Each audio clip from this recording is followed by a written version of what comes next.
Another new poll out today shows Donald Trump at another record low. The Marist poll shows Donald Trump polling the lowest he has polled since he inspired the January 6th attack on the Capitol and then was indicted for using that attack as part of his criminal conspiracy to overthrow the presidential election in 2020.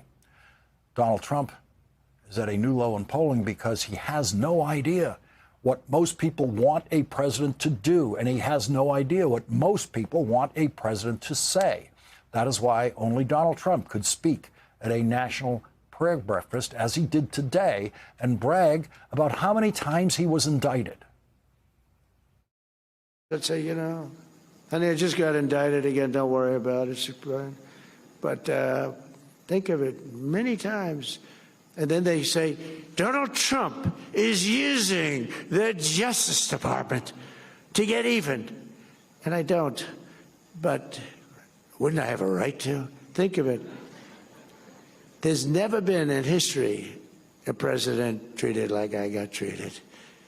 But they say I use it. And it's amazing. I did that interview yesterday, and they said that. They said the question, are you using the Justice Department for your own personal gain? They said, they indicted me 87 times. It's the most incredible thing. But we don't do that, Pam, do we? Huh? We do what's right. We do what's right. And Pam does it. Donald Trump brought his Secretary of Defense to the prayer breakfast, the only Secretary of Defense in history who has been married 3 times.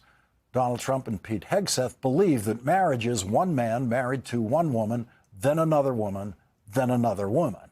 And they were speaking to an audience filled with people who believe marriage should be between one man and one woman, and that gay people should not be allowed to be parents, that gay people who, as parents, try to indoctrinate children and are a danger to other children in their children's schools. That room was filled with that kind of person. And it also included liberal-minded religious people in that room who don't think any of those things. But the real hardcore Christian nationalists in that room could be why Donald Trump didn't bring his Treasury Secretary to the National Prayer Breakfast, because Donald Trump's Treasury Secretary lives a life that some of the strongest Trump supporters at the National Prayer Breakfast believe is an abomination and a danger to this society. Scott Bessent lives a life that was illegal in his state until Democrats made it legal. Scott Bessent can thank the election of Bill Clinton to the presidency and the election of Barack Obama to the presidency for his right to live as a married man with his husband and children in his home state of South Carolina, where he grew up. It was illegal for Scott Bessent to be married to a man in South Carolina. When he got married in 2011, when he was living in New York and enjoying the rights granted to him by a government of the state of New York controlled by Democrats. South Carolina first banned marriage equality by law in 1996, saying marriage could only be granted to one man and one woman. But South Carolina wasn't satisfied with just having the legislature write it into their law books. 9 years later, South Carolina amended the state constitution to ban same-sex marriage. And to amend the state constitution required a 2/3 vote of the people of South Carolina. 77.9% of the people of South Carolina voted to ban same-sex marriage, voted to ban Scott Bessent's marriage in their state. Scott Bessent's current neighbors in South Carolina overwhelmingly voted to ban his marriage in South Carolina. And the only reason he is allowed to live with his husband and children in South Carolina is that the 4 justices appointed to the Supreme Court by Bill Clinton and Barack Obama said that he could. And they were joined by one justice, Anthony Kennedy, appointed by a Republican president, who became the 5th vote in favor of same-sex marriage on the Supreme Court. And that's how Scott Bessent was allowed to return to his home state of South Carolina as a married gay man and father.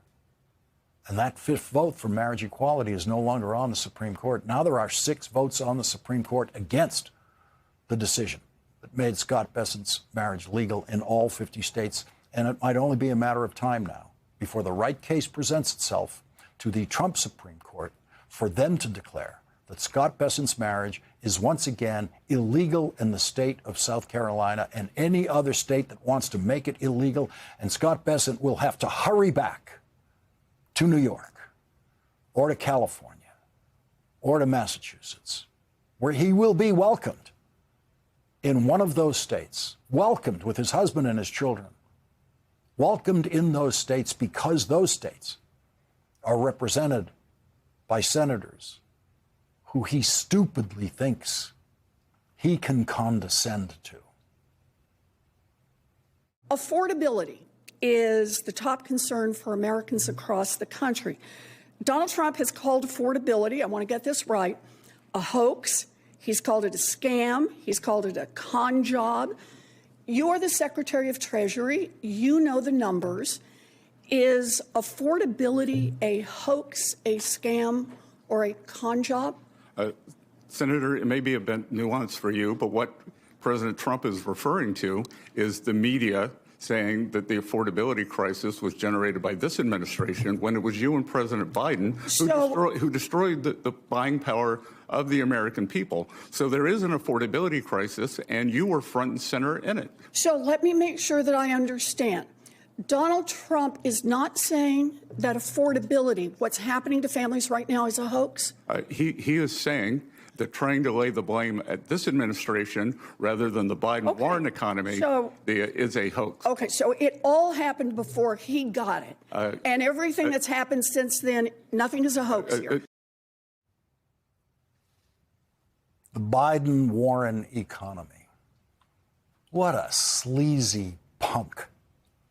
We have never seen testimony like this in Senate hearings, in House hearings. We have never had cabinet members think that their job is to go into the hearings and insult the Democratic senators. We've never had any Democratic cabinet member ever who thought the job was to go into a hearing and insult the Republican members of committee. That never happened before. That is a Trump cabinet invention, and they invented it this time around. That's not what they were doing last time. We've never had a more ridiculous Secretary of the Treasury than that clown who you just saw. In Donald Trump's first administration, I thought Steve Mnuchin was the lowest it could go, but he now looks like a statesman compared to the buffoon Donald Trump has put in that job to lie for him every day. Scott Bessent lies about himself now, as he did yesterday in testimony to the House and today in testimony to the Senate when he was asked about writing tariffs are inflationary. Exactly 1 year before Donald Trump's second inauguration. Those are Scott Bessent's written words. Tariffs are inflationary. And in lying testimony yesterday and today, he denied that he said those words. He claimed that he had said they could be inflationary. No, that's a lie. And Scott Bessent lies with a deeply creepy ease.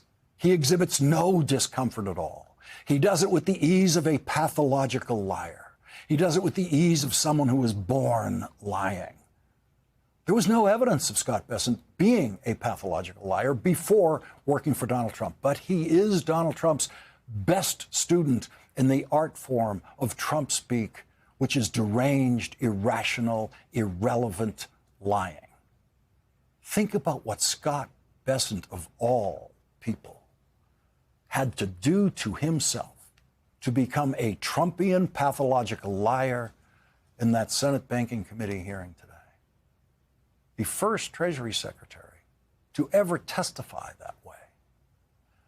5 years after the Supreme Court, by one vote, made Scott Bessent's marriage legal in all 50 states, Donald Trump's presidential platform said what the Republican presidential platform has always said, quote, marriage between one man and one woman is the foundation for a free society. That's the party Scott Bessent has chosen to humiliate himself to serve. The Republican chairman of that committee, to whom Scott Bessent testified so respectfully today, voted against respect for Scott Bessent's marriage in 2022 when Democrats in the United States Senate passed the Respect for Marriage Act. Elizabeth Warren voted to respect Scott Bessent's marriage, as did every Democrat. He wants to sign the money. That's the Treasury Secretary's secret pleasure. For every Treasury Secretary, it always is. I learned that the first time I was running a Senate confirmation hearing for a Treasury Secretary at the Senate Finance Committee when I was staff director of the committee. The committee vote was unanimous. We tried to get to a floor vote as soon as possible, but there's always some traffic in your way on the Senate floor. It doesn't happen quickly, and the nominee kept impatiently calling me to ask exactly when he'd be confirmed, and I kept saying the same thing about the Senate floor and traffic and blah, blah, blah, which I thought he would understand. And then, in a private conversation, one of his staff members told me what he was so eager about. He wants to sign the money. That's what the staff guy told me about the incoming Treasury Secretary. I'm surprised Donald Trump still lets the Treasury Secretary sign the money. Maybe Donald Trump doesn't know. Maybe he will seize that power too.